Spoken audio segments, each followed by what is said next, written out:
عزیز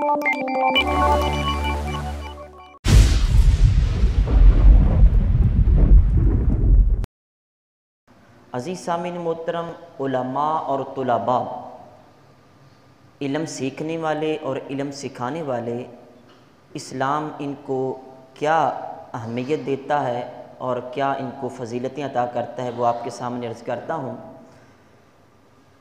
دمشق کے اندر ایک یونیورسٹی ہے، جامعۃ التوبہ، اس کے قریب ایک قبرستان ہے۔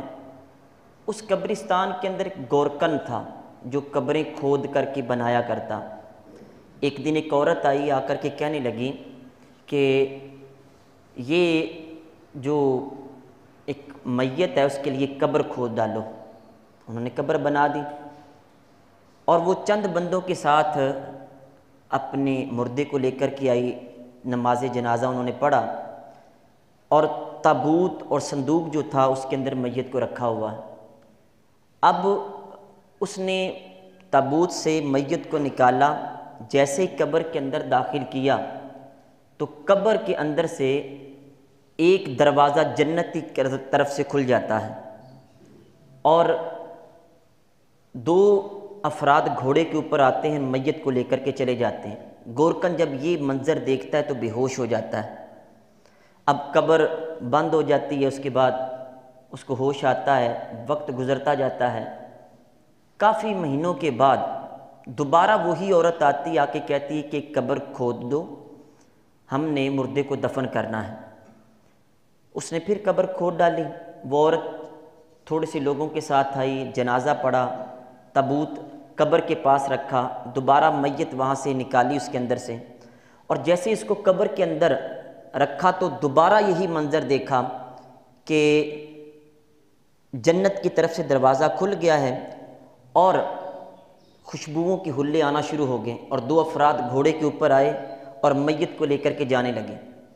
اب یہ جو گورکن تھا یہ پہلے سے زیادہ محتاط تھا، اس وقت بے ہوش ہو گیا، لیکن اب اپنے ہوش و حواس کو قائم رکھے ہوئے تھا۔ جلدی جلدی اس نے قبر کو بند کیا اور دوڑ کر کے گیا اور عورت کے پاس چلا گیا۔ جا کے کہنے لگا کہ تم کہاں سے آئی ہو؟ اس نے کہا میرے بارے میں پوچھ رہے ہو، میں کہاں سے آئی ہوں؟ سوال کرنے کا مقصد تمہیں نہیں پتہ میرے اوپر غم کا پہاڑ ٹوٹا ہوا ہے؟ اس نے کہا میں صرف پوچھنا چاہتا ہوں جو مردہ تم پہلے لے کر کے آئی تھی وہ کون ہے، اور جو یہ لے کے آئی یہ کون ہے؟ اس نے کہا وہ بھی میرا بیٹا تھا، یہ بھی میرا بیٹا ہے، اور تم کیوں پوچھ رہے ہو؟ کہا میں اس لیے پوچھ رہا ہوں کہ جب پہلا مردہ میں نے دفن کیا تھا تو قبر کے اندر سے فوراً جنت کا دروازہ کھل گیا اور گھوڑے پر سوار ہو کر کے دو لوگ آئے، فرشتے آئے، اس کو لے کے چلے گئے، اور بالکل اسی طرح آج دوسرا جو مردہ میں نے ابھی دفن کیا ہے اس کے ساتھ بھی یہ معاملہ پیش آیا ہے۔ میں یہ پوچھنا چاہتا ہوں یہ دو نیک ہستیاں کون تھیں؟ عورت نے کہا یہ دونوں میرے بیٹے تھے۔ جو پہلا بیٹا تم نے دفن کیا تھا وہ میرا بیٹا دین کا علم حاصل کرتا تھا، اور جو دوسرا تم نے یہ مردہ دفن کیا ہے یہ اس کا بھائی تھا جو لوہار کا کام کرتا تھا، اور جتنے بھی پیسے کماتا اپنے بھائی کی تعلیم کے اوپر خرچ کر دیتا تھا۔ عزیز سامعین محترم، علم سیکھنے اور علم کے اوپر مدد کرنے والوں کا یہ مقام ہے۔ ذرا غور کریں وہ کتنے خوش نصیب والدین ہیں جن کے بچے وہ مدارس میں پڑھتے ہیں، قرآن پاک حفظ کرتے ہیں اور وہ علم حاصل کرتے ہیں، ان کے والدین ان کے اوپر خرچ کرتے ہیں۔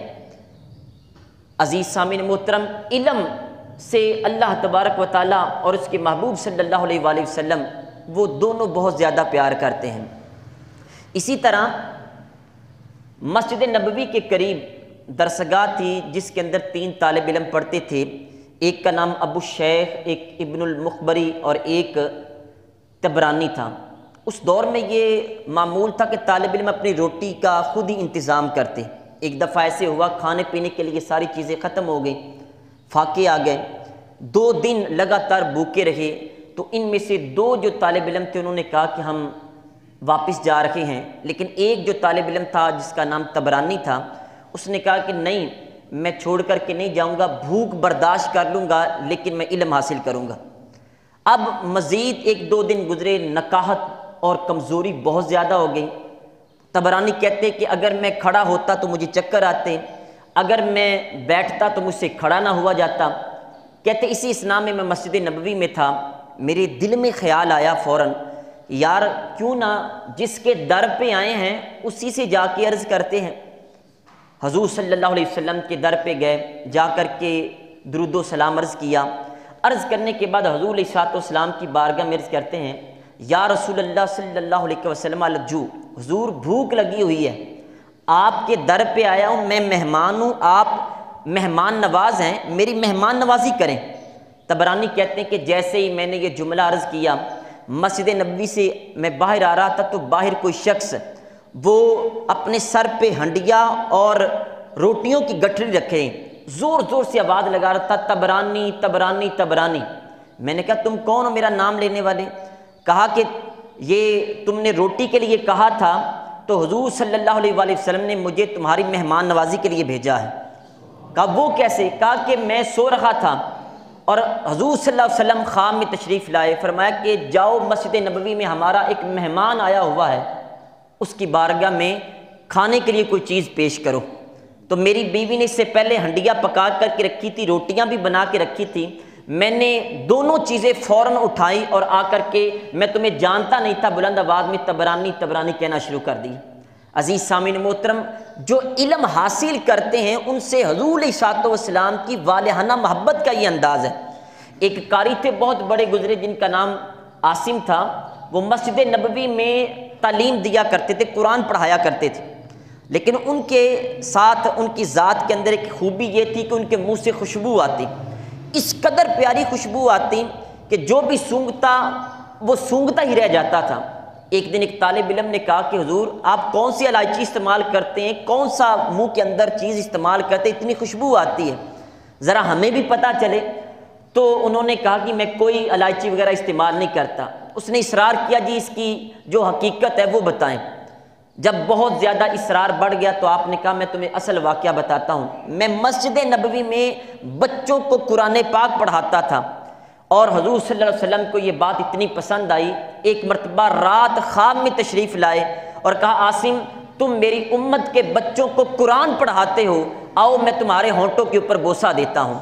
کہتے حضور علیہ السلام نے بوسہ دیا، تب سے لے کر اب تک میرے منہ سے خوشبو آ رہی ہے۔